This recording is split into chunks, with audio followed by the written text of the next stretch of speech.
President arrives in Parliament. Government plans to purchase 500,000 metric tons of paddy. Suspect involved in the shooting of a police inspector arrested in India. Police warn against fake Valentine gift offers. Good afternoon and welcome. This is Lunchtime News on TV1. For the Newsfirst team, I'm Jamal Ratnayaka. On to those stories in detail. The third edition of the Colombo Naval Exercise 2021, also known as CONEX 21, hosted by the Sri Lanka Navy, concluded on a successful note yesterday.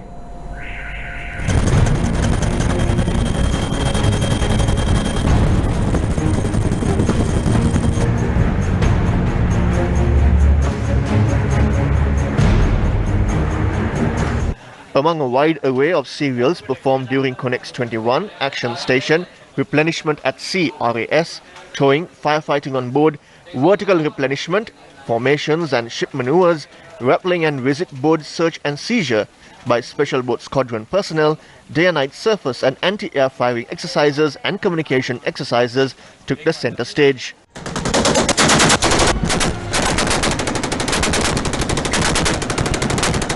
The exercise also aimed at improving coordination between the Navy and Air Force during joint missions. The final day exercises of CONEX 21, held in the seas of Colombo for the third consecutive day, were subjected to the review of Commander of the Navy, Vice Admiral Nishantha Ulugethanna. Over to a story that has been making the headlines over the past few days. The Surakumu Sri Lanka organization travelled to Daraluwa Veyangoda today to inspect the longest-standing Crudia zelanica tree in Sri Lanka, which is facing the threat of being uprooted. Chairman of the Surakumu Sri Lanka organization, Venerable Pahiyangala Anandasagara Thero, and several other representatives visited the location of the tree this morning. The Crudia zelanica tree was discovered from a bush situated in close proximity to the Daraluwa train station in Gampaha. Although this unique plant is protected through the Flora and Fauna Protection Ordinance, it is facing the risk of being uprooted in the process of constructing the Kandy Expressway. Although the director of the Department of Wildlife Conservation had indicated his agreement to relocate this plant elsewhere, the Department of Forest Conservation has not granted its consent on the matter. Yesterday, Theros, representing the National Bhikkhu Front, visited the area and took steps to ordain the tree.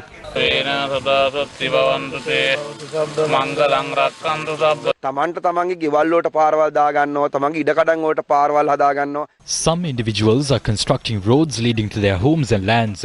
Against such a backdrop, they are claiming that they cannot protect this invaluable tree.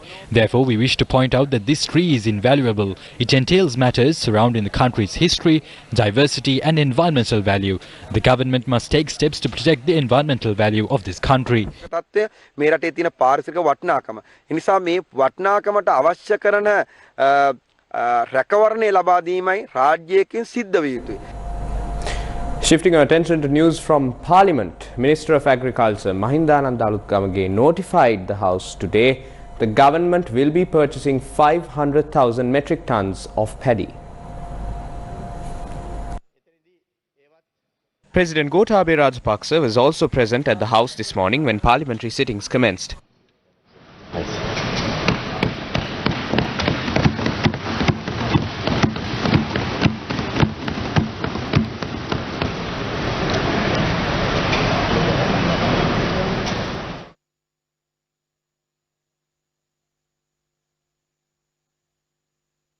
Parliamentarian Tushara Indunil posed a query regarding paddy this morning, expecting a verbal reply. The Paddy Marketing Board obtained loans from the BOC and People's Bank. A portion of it was handed over to district secretaries. They doled out those funds to millers they prefer. These funds were also received by small-scale mill owners who have been blacklisted for defaulting on loan payments. When inquiring further, we found out that politicians had advised the district secretaries on which mill owners should be given the funds. The mill owners have promised to hand over their produce to Satosa. However, it has not happened in that manner. The sequence in which it has happened is the mill owners, instead of sending their produce to Satosa, have sold it in the black market, earned a much larger profit and have avoided making payments to district secretaries. The benefit of this has not flown down to neither the farmers nor the consumers. In the end, the district secretaries owe the Paddy Marketing Board and the Paddy Marketing Board owe the banks. What is your opinion on this? මේකට ඔබතුමා මොකද්ද කියන්නේ? තමයි මුදිත කියලා කෙනෙක්ව හැදුවේ. පැහැදිලි. ඔබතුමා මේ ප්‍රශ්නය You have studied this issue 99%, but you are missing the vital 1%. I accept there have been shortcomings when purchasing paddy in the past. Like you said, we did make financial allocations to district secretaries. The Paddy Marketing Board has not received any money after they were given to small-scale mill owners. The reason behind it is the mill owners have given their produce to Satusa, but Satusa has not paid us. This is the issue here. Therefore, I do not possess information as to whether the money was given based on the advice of politicians. However, if you provide me with the details, I can look into that. We have assessed all these matters and have presented a cabinet paper to safeguard the interests of the Paddy Marketing Board, farmers and consumers. The Paddy Marketing Board will be purchasing 300,000 metric tons this season at a cost of 16 billion rupees. It was given in just 2 days after the proposal was presented to cabinet. By today, we have purchased 250,000 metric tons of paddy from 2 districts. 2 billion have been allocated to district secretaries, and the minister in charge of cooperatives have given 5 billion to cooperatives. 23 billion have been allocated in a systematic manner to purchase paddy. We have 16 billion to purchase through agrarian centres. We will not allow for any misappropriation to take place. We believe we can obtain around 500,000 metric tons. I will bear that responsibility. Reuters has reported that the value of Sri Lankan sovereign bonds between 2022 and 2028 has reduced by 40%. Reuters reported that Sri Lanka's government bonds tumbled 40% below their face value, signifying rising default fears. The report added the government's failure to extend a 400 billion currency swap line with India and an apparent lack of appetite for a new deal with the International Monetary Fund has renewed worries its finances may not cover its upcoming debt bills. According to the report, analysts at Morgan Stanley calculate Sri Lanka faces $4.6 billion worth of bond redemptions this year alone, plus another $500 million payment in January 2022. Reuters reported that a tumbling currency, credit rating downgrades, debt to GDP levels nearing 100%, and almost 70% of government revenues being spent on interest payments alone have been the main causes of the crisis at hand. As a solution, the Reuters report suggested that the $1.5 billion currency swap line with China and gain breathing space if the IMF gets the green light to increase its special drawing rights. Morgan Stanley estimated an overall $500 billion SDR increase is being discussed for the IMF, which could result in a $609 million allocation for Sri Lanka. The Court of Appeal further extended to the 16th of March the order made to the Secretary General of Parliament not to take any action regarding the parliamentary seat of Ranjan Ramanayaka. The writ application filed by Ranjan Ramanayaka was taken up in the presence of President of the Court of Appeal, Justice Arjuna Obesekara and Justice Maya Dunne Correa earlier today. The writ application will be taken up again on the 16th of March. On the 12th of January, the Supreme Court found Ranjan Ramanayaka guilty of contempt of court and sentenced him to 4 years rigorous imprisonment.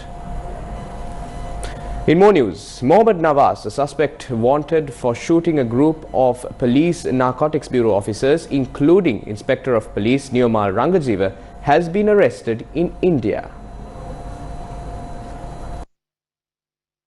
The shooting had occurred in 2017 during a drug raid carried out in Piliyandala, with 1 police constable being killed in the incident. Inspector Newmal Rangajiva and 3 children also sustained injuries following the shooting, while 11-year-old female child later succumbed to her injuries. ඊයේ දිනේදී ඉන්දියාවේ ඉන්ටර්පෝල් ශාඛාව විසින් ශ්‍රී ලංකාවේ ඉන්ටර්පෝල් ශාඛාව වෙත දන්වා. Yesterday, India's Interpol office had informed their Sri Lankan counterparts that the suspect had been arrested in Madurai and that he has been detained there. The suspect has been arrested over narcotic-related offence. Further investigations are being carried out into him. He is a suspect who is wanted over conspiring a murder. There are several narcotic-related cases in courts against his name as well. We are taking the relevant steps to extradite him to the country. රාජ්‍ය තාන්ත්‍රික මට්ටමින් ගෙන්වා ගැනීමට අවශ්‍ය කටයුතු කෙරෙමින් පවතිනවා. January 31st. Sri Lanka's Prime Minister says the Colombo Port's East Container Terminal will not be given away to foreign entities. February 2nd. 5 suspects, including Kimbula Aleguna, wanted over an assassination attempt of a president, arrested in India. An LTTE marksman was among the suspects. February 5th. India requests DNA samples from Sri Lanka police to confirm the identity of Angoda Lokka, who was reported to have died in India. Today, Mohammed Nawaz, a chief suspect involved in shooting a team of police narcotic bureau officers in Piliandala, arrested in India. The Sri Lanka police have warned against fake Valentine's Day gift offers that are used to defraud money from the people. Accordingly, the police spokesperson DIG Ajit Rohana urged the public to act cautiously regarding the scheme. දිනේ නිමිත්තෙන් තරුණ තරුණියන්ට විවිධ පණිවිඩ ලැබෙන්නට පුළුවන් අන්තර්ජාලය හරහා මේන් කියවෙන්නේ. Since this is the Valentine's season, youth might receive certain spam messages claiming his or her lover has ordered a surprise for the other and to deposit a certain sum of cash to obtain it. However, most of these are done by scammers, criminals and Nigerians residing in Sri Lanka. Do not fall prey to these scammers attempting to earn money through illegal means. වින්දිතයින් බවට පත් නොවන ලෙස විශේෂයෙන්ම තරුණ තරුණියන්ගෙන් ඉල්ලා සිටිනවා. Taking a look at the COVID situation in Sri Lanka. Sri Lanka recorded 5 more deaths due to COVID-19 yesterday, as the death toll due to the virus in the country hit 375. 955 COVID-19 infections were also recorded yesterday, bringing the country's total tally of infections to 72,174. Officials' figures show 644 have recovered from the virus. Parliamentarian Mujibur Rahman today raised questions on when the burials of COVID-19 victims would be permitted in the country. Yesterday, the Prime Minister said that burials would be allowed in the country. As the subject minister is in the House, we wish to question as to when the gazette would be issued on this matter. Decisions at the Health Ministry are not taken personally. These decisions are made through a technical committee. We have put forward this proposal before the committee. We will have to take the relevant action based on the decision of this committee.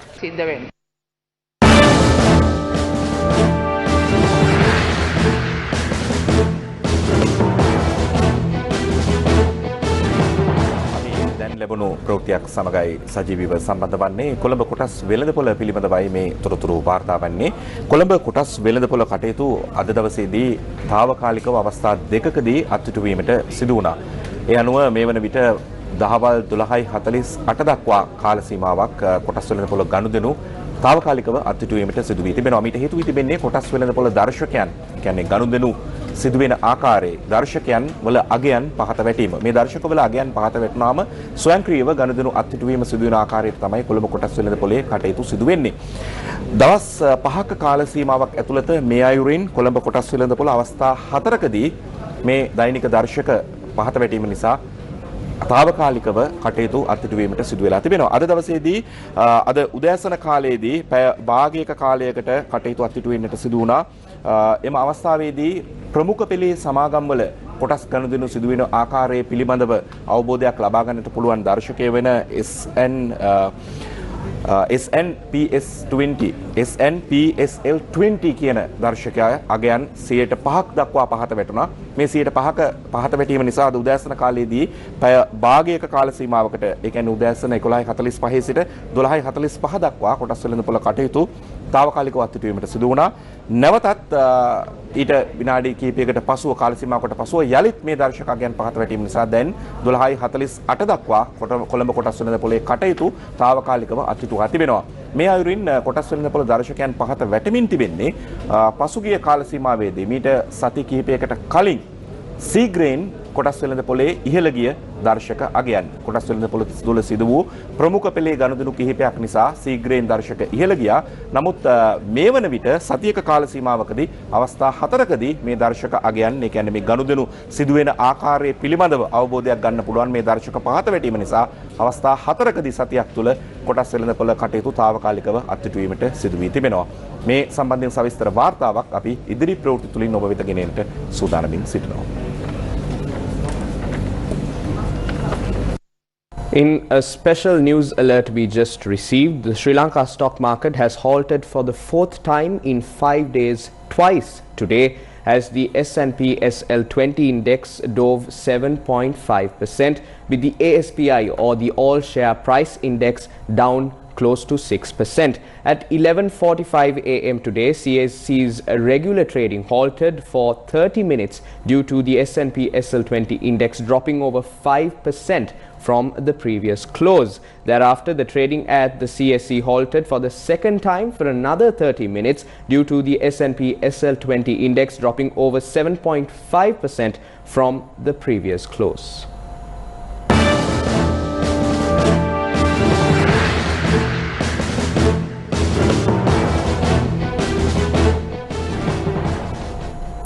In more local news, a tense situation arose at the Panadura Pradesh Sabha after the opposition accused that fall contents had been included in the minutes of the previous meeting.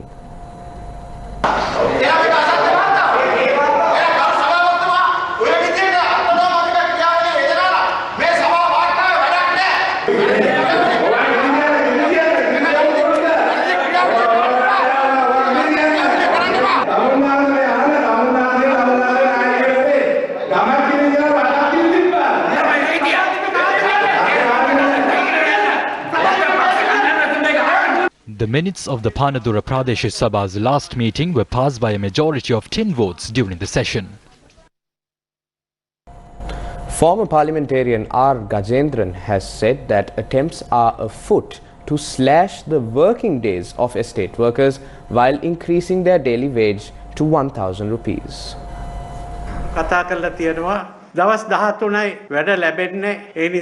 Some estate workers are saying that they are being allowed to work only for 13 days under the new wage. They point out that their new accumulated earnings are below their previous income that was earned by working for 25 days under a 700 rupee wage. 450,000 workers were employed in the plantation industry when it was privatized in 1992. But now there are only 150,000 workers. That is because the owners of plantation companies are not investing heavily and are failing to replant bushes. They are not managing their establishments properly. Nowadays they limit their work to only producing tea after plucking the leaves. That is why the workforce has decreased. The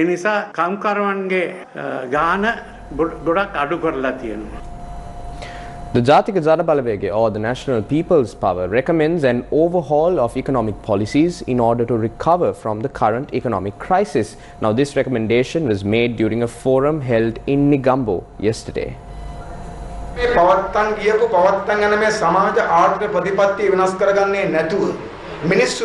The current socio-economic trends and policies need to be amended. Changing leaders and governments each time does not suffice. Our people have got used to doing so each time after one leader fails. The 6.9 million people who voted for Gotabaya Rajapaksa have come to realize that they did not vote for the true portrayal of the person. His government is dragging the country into a pit. There was an agreement named ECTA in the past. It has now re-emerged and the government is considering signing it with India. The cabinet is considering this agreement. What has happened to our nation? It has been transformed into one which is trodden on by superpowers of the world. Since they failed to hand over the terminal, they are attempting to sign this agreement to reduce the red tape on bringing Indian labourers to our country.